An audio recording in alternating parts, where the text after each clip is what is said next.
I told them I wanted out earlier today. The team was falling apart with each passing event. Cracked tires, missing mechanics, and a big blowover at Talladega last week. This is our first race since then, and it's safe to say the tensions haven't exactly gone down much. We haven't even started driving yet, and already the team owner was threatening to fire people. I've always loved racing, but the constant bickering was quickly sapping all the fun out of my job. 5 minutes, I told myself. 5 minutes and I'd get to spend 2 hours lapping a concrete track with only an occasional angry comment or two at the pit stop during the race. I didn't get to see my family much. Since my dad was in that big crash last year, all eyes have been on me and my burgeoning career. I haven't even won a single race yet, but the pressure was high. High enough so that I didn't even get to see my mom and my brother until 2 whole months after the accident. Marky Reeves, the son of one of the greatest drivers of all time. Top of his class in his second pro season at the young age of 19. And he hadn't even won a single professional race. Frankly, I was fed up. After everything that had been happening, I just wanted out. I wanted to pack my bags and just forget the interviews and the cameras and all that junk. 3 minutes.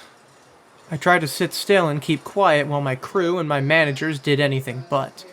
Regrettably, I didn't bring any kind of earbuds or any way to block the noise. I started clicking the pen I held firmly in my hands. I tried my best to focus on the pen clicking instead of the pit crew discussing bonuses for working in what they called terrible conditions. I was inclined to agree with them. However, it was getting pretty difficult to ignore all that background noise. Can you even call it background noise if it's the only thing you can think about? 2 minutes. 120 full seconds until I get to slide into my red and blue stock car, shove my head into a helmet, and just drive for a while. At this point, I didn't care about winning or anything. I just wanted to drive. Because it was fun. Because it wasn't this. 1 minute. Someone was eating something or other. I couldn't tell what it was, but I could hear it being chewed, loudly. Someone else was operating a drill. I couldn't stop hearing it, even though I really wanted to. Then, it was quiet. I started walking towards the car. To me, it felt like a safe place. The boys' bathroom near the end of a terrible math class. Your bedroom after a heated argument with your parents. Something like that. 1 step, then 2, then 3. In my head, I knew it was just another day at work, and that I had done this a million times before. Still, it felt like an arduous journey just to sit there for as long as I had. This was the end of that journey. I thought I had won. But I hadn't won. The team owner was standing directly between me and the car. Between me and the silence I wanted so badly. He said something about winnings. Something about some new ruling for the race. He was angry, I knew that much. I heard him, but I wasn't paying enough attention to know exactly what was being said. I spaced out. Every noise I could hear just blended together. He slapped me. You know what? That's it. Screw this place. Screw the car. Screw the chewing. Screw the drill. I'm out. I turned around and started walking. I heard the team owner in the distance, among a few others. At this point, I wasn't even trying to tell what they were saying. I didn't even know where I was going. I just knew I had to go. Get out of this loud and annoying trap of rubber, steel, and concrete. Before I knew it, I was pretty far away from the track. Away from the lights, the cars, and most importantly, the noise. The caveat was that it was dark, and I didn't know where I was exactly. It wasn't the parking lot. There weren't any cars, and my boots were touching dirt and grass.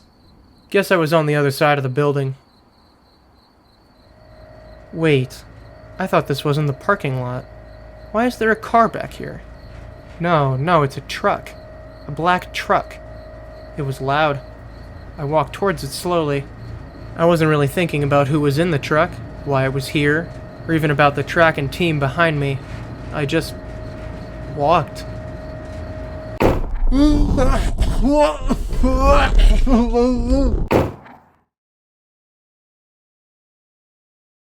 Silence. Pure, uninterrupted silence. Darkness, too. I couldn't move. Why couldn't I move? What was that just now? I heard something or someone out in front of me. I took a deep breath, and then I shut up. Think, Marky. If someone screamed, then there was some kind of loud sound, then the screaming stopped? I chose to stay silent, at least for the moment. Suddenly, light filled my vision. I couldn't see much other than brightness. I didn't know how long I had been in this dark place, but I knew my eyes were open the whole time, and this was the first time I could see anything. I saw two figures carrying another figure who wasn't moving. The figure being carried looked like they were tied up completely, like a cocoon. They were thrown into the same room I was in, then the doors shut loudly. Everything I heard or saw felt so much more intense than it normally should have felt. Maybe because I hadn't heard or seen anything else. It was unmistakably some kind of sensory deprivation. All at once, light filled my vision. Instinctually, I shut my eyes, but I slowly opened them over the course of a few seconds. Above me were fluorescent lights, the rectangular ones you might find in an office building or a school. To my sides were hard, concrete walls, painted black, and below me was a concrete floor of the same color. I was wrapped tightly in some kind of cloth. It was strong, and it reminded me of the cocoon I saw the other person get thrown in here with. Every single one was trapped in the same kind of cocoon that I was, and standing behind them all was someone dressed in black with their face covered. The masks they wore had metal plates welded where the mouth should be. Someone tried to speak, but the second they did, the person standing behind them pulled on two loose ends of their cocoon. It looked painful, and they quickly shut up. So that's what happened before. Guess staying quiet was a good choice. Music started playing from a loudspeaker attached to a wall in the front of the room.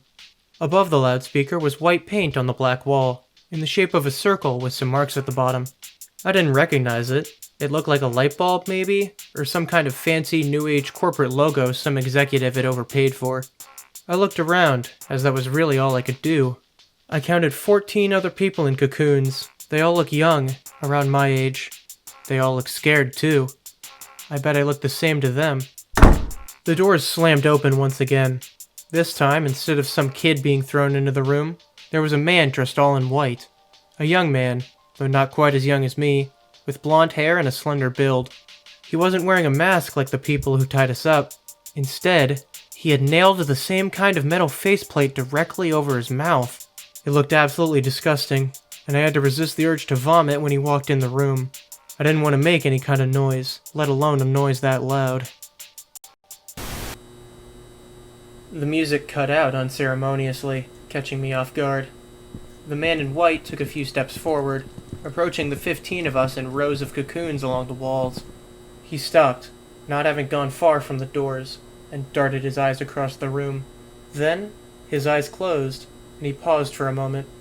A single finger raised up to his lips, or where his lips should have been. He was telling us to be quiet, like we hadn't figured that out already. He stood there, index finger held in front of his metal plate mouth for what felt like an eternity. Then, he backed away, still facing us. He made eye contact with everyone before slipping behind the doors, which were left open. As soon as he stepped out of the room, we were let free from our restrictive cocoons. One person bolted for the doors as soon as he was let free, but he ran straight into the doors as they were quickly shut by two of the men who had let us go from the cocoons. They formed a blockade in front of the door, in what I assumed was an attempt to prevent us from leaving. One of them held out a notebook and a single pen. Written on the cover was, "The game begins in 10 minutes. Everyone looked at the notebook, some with confusion, others with terror. Personally, I was more scared and confused than I had ever been in my entire life. I didn't know where I was, who I was with, or why I was forbidden to speak, let alone what the message on the notebook meant. I should have just gotten in the race car.